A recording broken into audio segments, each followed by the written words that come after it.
Oke, kita teruskan materi yang kemarin ya, wawasan kenegaraan. Kita bicara masalah sejarah BPUPKI yang pertama ya, Dokurizu Zumbicho Sakai, bahasa Jepangnya, atau bisa disingkat BPUPKI. Dan Panitia Persiapan Kemerdekaan Indonesia, Dokurizu Zumbi Inkai atau PPKI. Yuk kita bahas yuk. Pada tahun 1945, nah kita bahas terbentuknya badan-badan BPUPKI dan PPKI ya. Kita lihat ini masih terusan yang kemarin, diresmikannya BPUPKI ya, dibentuknya BPUPKI itu pertama kali langsung sidang pertama pada tanggal 29 Mei sampai 1 Juni. Ini yang dibahas adalah dasar negara. Sidang pertama BPUPKI membahas tentang dasar negara.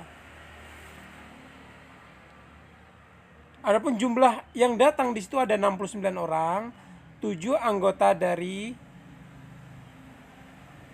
orang istimewa, maksudnya perwakilan dari Jepang.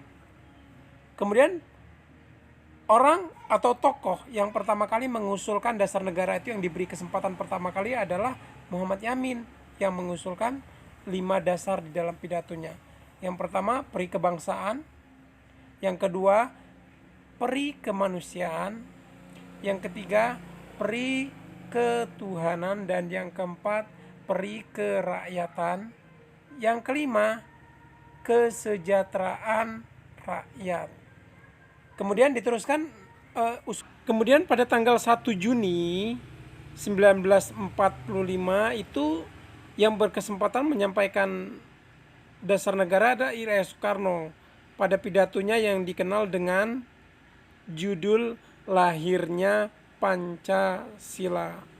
Yang pertama, kebangsaan. Yang kedua, internasionalisme. Yang ketiga, mufakat. Yang keempat, kesejahteraan rakyat. Yang kelima, ketuhanan. Nah, kemudian setelah itu selesai, barulah dibentuklah panitia kecil ya, pada tanggal 22 Juni 1945 ini dibentuk panitia kecil yang berjumlah 9 orang.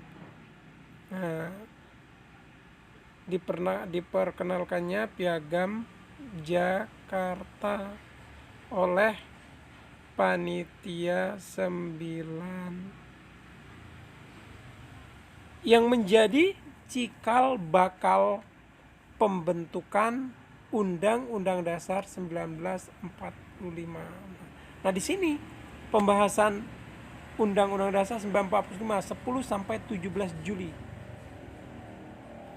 10 sampai 17 Juli itu sidang kedua BPUPKI-nya ya. Sidang kedua BPUPKI.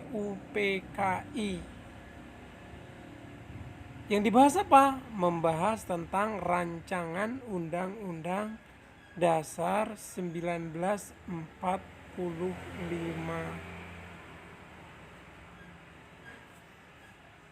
Nah, ini menjadi sebuah konstitusi negara sampai saat ini.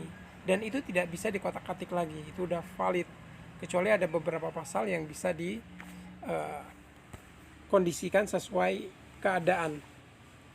Kemudian menjelang 1 hari setelah hari kemerdekaan, yaitu pada tanggal 18 Agustus 1945,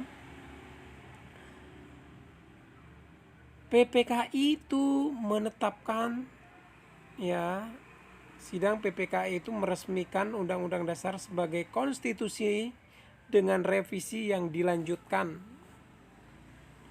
Pada alinea keempat ada beberapa perubahan di sini ya.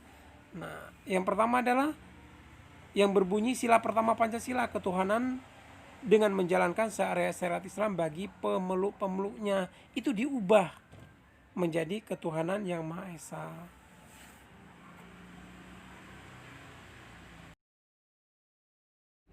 Nah, pertanyaan kenapa diubah sila pertama itu? Apa sebabnya?